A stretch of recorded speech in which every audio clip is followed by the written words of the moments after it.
Եվրոպական խորհրդարանի լիագումար նիստում քվեարկության դրվեց ԵՄ ընդհանուր արտաքին եւ անվտանգության, քաղաքականության եւ Եվրամիության ընդհանուր անվտանգության եւ պաշտպանական քաղաքականության վերաբերյալ տարեկան զեկույցները։ Բրյուսելում Armenpress-ի թղթակցի փոխանցմամբ ընդունված զեկույցները վերահաստատում են իրենց սկզբունքային դիրքորոշումը Հայաստանի վերաբերյալ եւ ողջունում Հայաստանի խաղաղության պայմանագիրը վերջնական տեսքի բերելու ջանքերի համար։ Զեկույցներն Ադրբեջանից պահանջում են պաշտպանել Լեռնային Ղարաբաղի հայկական մշակութային ու կրոնական ժառանգությունն ու ազատ արձակել 23 հայ պատանդներին։ Եվրոպական խորհրդարանի պատգամավորները կոչ են անում պատժել բոլոր նրանց, ովքեր սպառնում են Հայաստանի տարածքային ամբողջականությանը։ Կանադան վերահաստատում է իր հավատարմությունը Հայաստանում խաղաղությանն ու երկխոսությանը։ X-ի միկրոբլոգում գրել է Կանադայի արտգործնախարար Մելանի Ժոլին։ Տևական կարգավորմանը հնարավոր է հասնել միայն դիվանագիտության եւ միջազգային իրավունքի հարգման միջոցով, նշել է դիվանագետը։ Կառավարությունը պատրաստ է կնքել խաղաղության պայմանագիրը, այս մասին կառավարության նիստից հետո լրագրողների հետ զրույցում ասել է Արդարադատության նախարար Սրփուհի Գալյանը, պատասխանելով հարցին, թե Ադրբեջանի նախագահ Իլհամ Ալիևը կրկին առաջ է քաշում նախապայմաններ խաղաղության համաձայնագիրը ստորագրելու համար։ Մասնավորապես նշում է Մինսկի խմբի համանախագահության լուծարումը եւ Հայաստանի սահմանադրության փոփոխությունը։ Դոնալդ Թրամփը հայտարարել է ԱՄՆ ներմուծվող ապրանքների համար լրացուցիչ մաքսատուրքեր սահմանելու մասին։ Սահմանափակումները կտարածվեն ավելի քան 183 երկրի եւ Եվրամիության վրա։ Երկրների շարքում են նաեւ Թուրքիան, Ադրբեջանը, Ճապոնիան, Հնդկաստանը, Իսրայելը, Ուկրաինան։ Հայաստանի նկատմամբ էլ 10% մաքսատուրք է սահմանվել, որը նվազագույն շեմն է։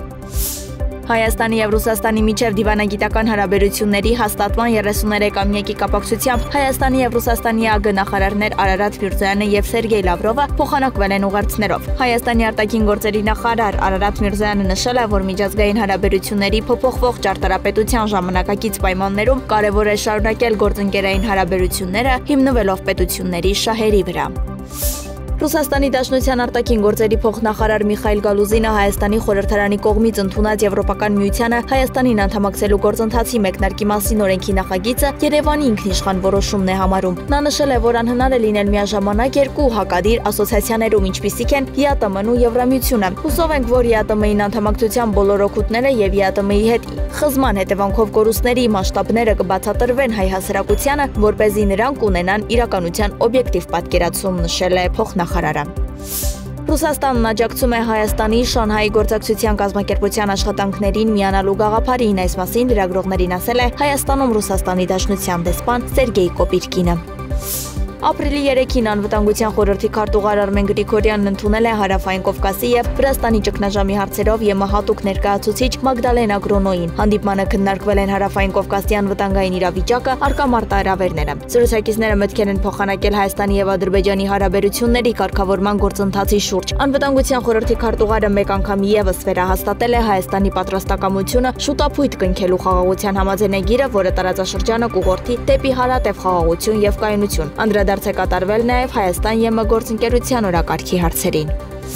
Իսրայելի վարչապետ Բենյամին Նեթանյահուն երեկ երեկոյան քարոզիայով ժամանել է Հունգարիա իր պաշտոնակից Վիկտոր Օրբանի հետ բանակցություններին։ Միջազգային քրեական դատարանը 2024-ի նոյեմբերի վերջին Նեթանյահուին ձերբակալելու օրդեր էր տվել Գազայում մարդկության դեմ կատարված հանցագործությունների մեղադրանքով։ Այդ օրվանից ի վեր սա Իսրայելի վարչապետի առաջին այցն է միջազգային քրեական դատարանին միացած երկիր։ Հունգարիան որպես միջազգային քրեական դատարանի անդամ երկիր պարտավոր է ձերբակալել Նեթանյահուին, սակայն վարչապետ Վիկտոր Օրբանն անձամբ է երաշխիքներ տվել, որ Իսրայելի վարչապետը Բուդապեշտում չի ձերբակալվի։